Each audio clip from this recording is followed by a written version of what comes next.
네, 정경호입니다. 셀프 리더십에 대해서 사실 뭐 이론적인 내용도 굉장히 좀 중요한데요. 이 부분들에 있어서 우리 삶에서 저를 포함해서 여러분 또 그리고 우리가 함께 셀프 리더십을 한번 이야기를 한번 좀 나눠보는 게 어떨까 이런 생각이 들어서 오늘 좀 특별히 두 분을 좀 모셨습니다. 두 분 한번 말씀 한번 들어보도록 할 텐데 먼저 소개 좀 부탁드릴게요. 네, 안녕하세요. 오늘의 토크 헬퍼 조은지입니다. 저는 그냥 평범한 한국 여자 A고요. 네, 정말 특별한 분을 모셨는데요. 일단 잘생기셨어요. 이분은 잘생기셨고요. 제가 오는데 너무 좋아가지고 보자마자. 그리고 화려한 또 얼마나 한국말을 잘하시는지 입담을 자랑하시는 우리 줄리안 씨 모셨습니다. 안녕하세요. 네, 안녕하세요. 안녕하세요. 너무 저는 좋아요. 오늘 경호 강사님 강사 시간 들으려고 벨기에에서부터 오늘 셀프리더십 공부하러 온 주리안 학생의 마음으로 저 오늘 여기 왔습니다. 네, 오늘은 약간 제가 이제 외국인으로서 그리고 또 약간 또 한국에서 살고 있는 남자니까 또 뭐 정확히 한국 남자의 입장 아니지만 근데 약간의 그런 이 입장 좀 오늘 제가 대표하러 오늘 이 자리에 왔습니다. 오늘 잘 부탁드리겠습니다. 네, 고맙습니다. 감사합니다.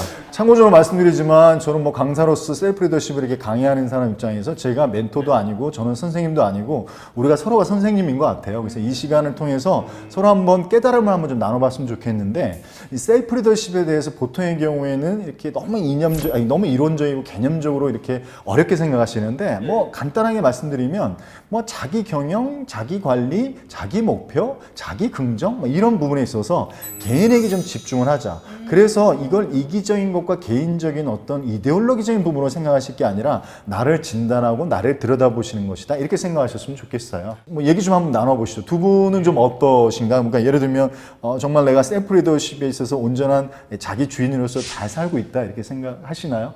편하게 한번 말씀 나눠보시죠. 일단 제가 한국 대표로 나왔으니까 제 얘기를 들려드리자면 저는 그래도 여대를 나왔어요. 그래서 주체적인 여성으로 살아라 막 이러면 4년 동안 열심히 배워가지고 이제 사회에 나왔는데 막상 또 그렇게 살기가 쉽지 않더라고요. 왜냐면 일단 저는 이제 사회 초년생이고 제 아래 학생이고 윗분들의 말을 들어야 되잖아요. 그러다 보니까 저는 사실 성격이 굉장히 솔직한 편이고 하고 싶은 말 다 하고 이러는데 하기가 조금 쉽지 않죠, 사실. 네. 그러다 보니까 어느 순간, 그래, 여기선 이런 말 하면 안 되고, 좀 좌중해야 되고, 약간 이런 게 있어요. 그렇죠. 네. 우리 줄리안 씨는 아무래도 외국에서 오래 사셨으니까, 약간 외국은 그래도 한국과는 다르게 조금 셀프적으로 많이 하잖아요. 자기 주도적으로. 어떤가요? 약간 가족 문화가 좀 다른 가족하고 좀 많이 다른 점도 있었던 것 같아요. 제가 어릴 때 이제 저희 어머니도 교환학생으로 1년 갔었고 저희 형도 갔었고 누나도 갔기 때문에 저도 약간 어쩔 수 없이 또 가고 싶기도 했었습니다. 근데 이제 저희가 정확히 이제 한국에서 주로 교환학생으로 가면 이제 고등학교 때 교환하러 가거나 아니면 대학교 때 가잖아요. 근데 저희는 고등학교와 대학교 가기 전에 그 사이 그러니까 아직 대학교에서 저랑 함께 공부하러 가는 거 아니라 이제 어떤 1년 동안 문화를 배우러 제가 한국 오게 됐었습니다. 그게 갭이어라고 하죠. 보통 약간 1년 정도 텀을 두고 맞아요. 좀 알아보고 아주 좋은 제도인 것 같아요. 네, 제가 봤을 때. 네, 맞습니다. 되게 진짜로 약간 1년 동안 솔직히 어떤 사람들이 이게 버린다라고 생각할 수도 있는 이제 한 해인데 솔직히 그동안 좀 고등학교 때까지 솔직히 공부 열심히 해왔다가 잠깐 이제 또 삶이 한번 좀 느껴보고 이런 시간을 가지는 게 되게 중요한 것 같아요. 근데 유럽에서는 딱 이제 고등학교 끝나면 주로 부모님들이 내쫓기거든요. 빨리 가서 독립하라. 좋은 것 같아요. 네. 근데 그게 좀 셀프 리더십에 있어서 좀 도움되지 않나 생각이 합니다. 그럼요. 기본적으로 어떤 문화적인 부분도 있지만 조건적이고 상황적인 부분에 변화에 있어서 독립적인 구조로 갈 수밖에 없잖아요. 그건 내가 일어나고 내가 먹는 거, 내가 입는 거 모든 것들을 내가 결정해야 된다는 건 셀프 리더십의 굉장히 긍정적인 부분인 것 같아요.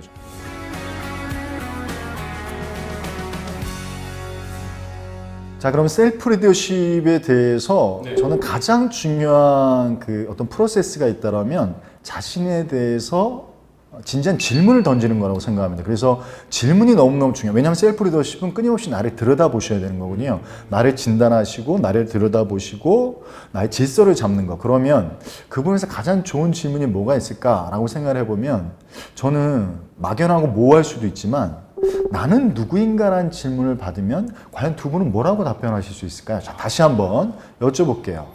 나는 누구인가? 이 질문을 받았을 때 두 분은 뭐라고 말씀하실 수 있을까요? 아 진짜 쉽지 않은 질문이신 것 쉽지 같아요. 않습니다. 특히 이런 거 뭐 좀 받을 때마다 이제 많은 혼란이 나와가지고 지금 시간 좀 끌면서 좀 생각하려고 하는데 그래도 좀 답장이 빨리 나오지 않나요? 약간 나는 누군가 뭐 내가 한국에서 살고 있는 벨기에 사람 뭐 이런 것도 있고 뭐 지금 저는 이제 DJ 하면서 방송인 그러니까 직업을 하거나 뭐 이런 나라로 좀 나를 좀 약간 표현하는 것 같아요. 네. 좋습니다. 네, 저 같은 경우에도 이제 면접을 보러 가면 항상 물어보세요. 너를 딱 한마디로 표현하자면 이런 말들. 그래서 저는 사실 그런 고민을 굉장히 많이 한 편이에요. 그럼에도 불구하고 나는 누구지 했을 때 그냥 이름 정도? 그리고 무엇을 전공했고 어떤 일을 하고 있으며 다 약간 직업적인 부분 아니면 성격적인 부분으로 좀 다가가게 되더라고요. 네, 그래서 뭐 저를 한마디로 표현하자면 네, 저는 좋은지입니다. 좋습니다.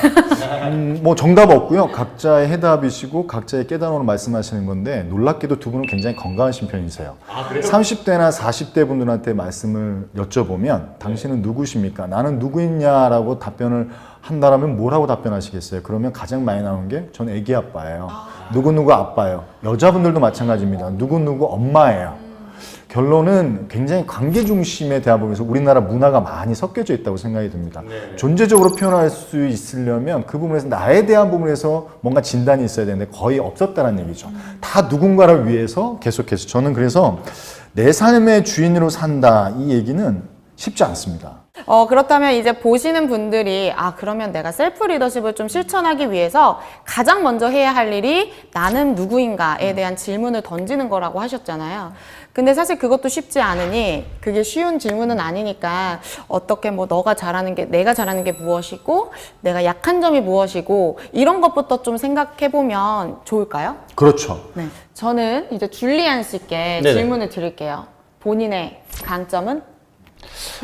저는 일단은 제가 좀 사람들이 가끔씩 좀 말 많다 뭐 좀 부치성은 좋다라고 하는데 제가 좀 하는 말이 있으면 해야 될 말이 있으면 좀 하는 편이에요. 그래서 제가 이제 어떤 것 좀 잘못됐다라거나 이런 것 좀 말하는 스타일이고 또 제가 어디다 던져놓으면 이제 가만히 있지 않고 좀 사람들이 이제 좀 쉽게 다가가는 스타일이거든요. 좀 사람 관계에 있어서는 조금 이제 제가 좀 잘 다가가고 그리고 제가 좀 어떤 사람이 약간 주변에서 좀 힘든 거 있으면 생각하고 좀 그 사람들이 이런 힘든 점이 있겠구나 하고 좀 도와주려고 한다는 약간 그런 성격이 있는 거라고 생각하지만 너무 칭찬하는 느낌이라서 또 저랑 성격이 진짜 너무 비슷해요. 저 그래요? 약간 친화력 짱이거든요. 네, 이것도 제 자랑은 아니지만, 네, 그래서 저도 줄리안 씨랑 좀 강점이 비슷해요.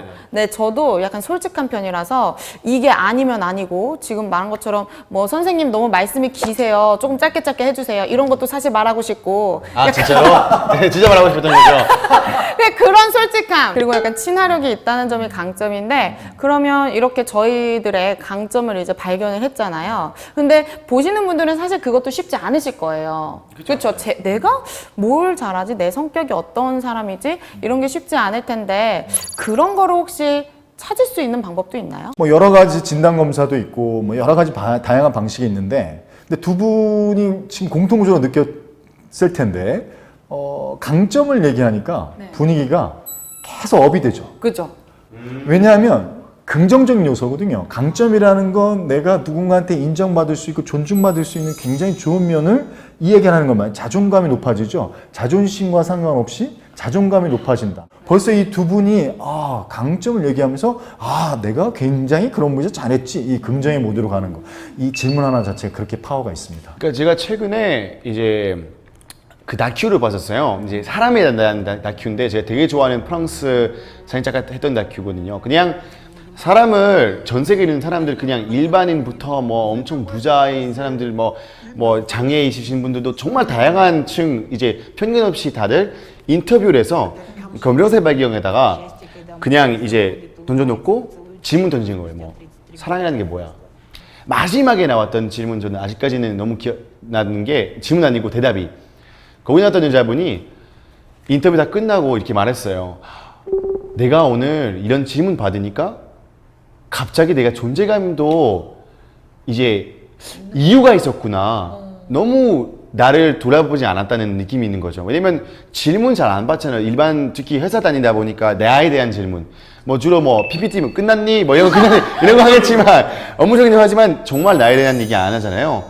근데 그분이 이 질문 받고 인터뷰했던 것만으로도 갑자기 내 존재도 뭔가 이유 있고 뜻 있고 더 열심히 살아야겠다. 그래서 그 인터뷰한 사람한테 감사합니다라고 했었어요. 근데 약간 방금 하신 얘기하고 좀 비슷한 것 같아요. 그렇죠. 저희도 이 질문 받고 갑자기 생각을 하다 보니까 나의 강점 뭐지? 그러면서 나에 대해서 생각하게 되고 업이 되고 멋진 그런 느낌이 있었습니다. 그러면 이제 우리 좀 땅굴로 파고 들어가 볼까요? 이제 그러면 강점 이야기를 했으니까 슬픈 이야기 반대가 있잖아요. 그런 얘기 왜 하세요? 그런데 이것도 자, 오늘 중요하잖아요. 방송 여기까지 했습니다. 감사합니다. 네. 근데 중요하잖아요. 강점을 알았으면 나의 약점도 좀 알아야 될 것 같은데 사실 저는 좀 약점이라고는 말을 하고 싶지 않아서 내가 좀 내 모습에 있어서 좀 버려야 할 것들? 이렇게 표현하고 싶어요. 약점이네요, 네. 우리가 약점하면 뭔가 부정적이고 단점이고 이렇게 접근하실 수 있는데 나는 무엇을 버릴 것인가? 근데 이 무엇을 버릴 것인가라는 질문을 또 던지셔야 돼요. 나는 누구인가라는 부분을 통해서 정체성을 들여다봤다라고 하면 나는 무엇을 버릴 것인가? 이 부분을 통해서 우리 이런 얘기 많이 들어보셨죠? 버려야 채운다. 우리 보석과 원석이 있잖아요? 보석과 원석에서 사실은 크기는 보석이 커요? 원석이 커요? 원석이 훨씬 크죠. 원석을 깎아내야 보석이 되잖아요. 크기는 원석이 훨씬 큰데 보석이 되려면 깎아내야 된다. 결국 자꾸 버려야 채울 수 있고 비워야 채울 수 있고 가벼워야 나를 수 있다. 그래서 저는 무엇을 채울까 보다 무엇을 버릴 것인가를 고민해 봤을 때 내가 좀 더 가벼워지고 비워짐으로 인해서 좀 더 긍정의 모드로 나아갈 수가 있죠. 이건 제가 질문한 게 아니라 알리바바 마인이라는 그 중국의 대단한 창업가죠. 그분이 끊임없이 본인에게 질문을 던지는 내용이랍니다. 나는 무엇을 버릴 것인가.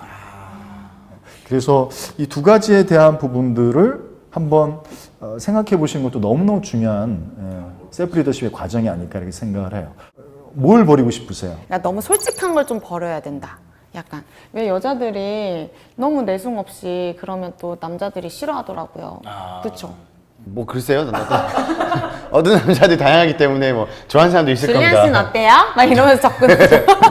요새 특히 이 저희 시대에서는 너무 많은 사람들이 핸드폰을 자꾸 보게 되는 습관이 있어요. 근데 제가 일 때문에 솔직히 많이 봐야 되거든요. 왜냐면 많은 사람들하고 제가 대화하기도 하고 하는데 그러다 보니까 답도 다 못해요. 근데 약간 내가 이거 답장 안 하면 지구가 멸망한 것처럼 막 침대에서도 보게 되고 답장하고 막 이메일도 오는 것도 막 업무도 그렇고 일도 그렇고 막 계속 하게 되는데 솔직히 이거 그냥 안 하면 다음날 그냥 오잖아요. 다음날 하면 되는 것도 있는데 좀 그런 면들 좀 제가 좀 침대에서 마지막 잠 자기 전에 아직까지 일하고 있는 그런 것들 그래도 일하다 보니까 또 다른 것도 하게 되고 그다음에 또 다시 일하게 되는 약간 그런 느낌 제가 좀 버리고 싶어요. 그러니까 우리 이제 버린다라는 개념에서 우리가 방향을 잡는다면 뭔가 이렇게 궁극적으로 보여지는 것들보다 보여지지 않는 나의 어떤 고정관념들, 어떤 사고 방식들 혹은 내 왜곡된 어떤 시선들, 관점들. 저는 요즘 뭐 지식 창조화 사회라 그러잖아요.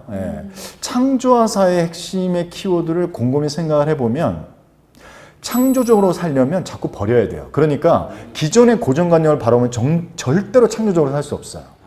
그래서 버린다라는 개념 자체에 있어서 어찌 보면 내가 가졌던 기존의 고정관념들, 나쁜 습관들 이런 것들도 다 포함이 되고 뭐 궁극적으로 버리는 것도 있겠죠. 진짜 뭐 못 쓰는 것들 버리고 그래서 그렇게 좀 정리를 해보시면 좋을 것 같아요.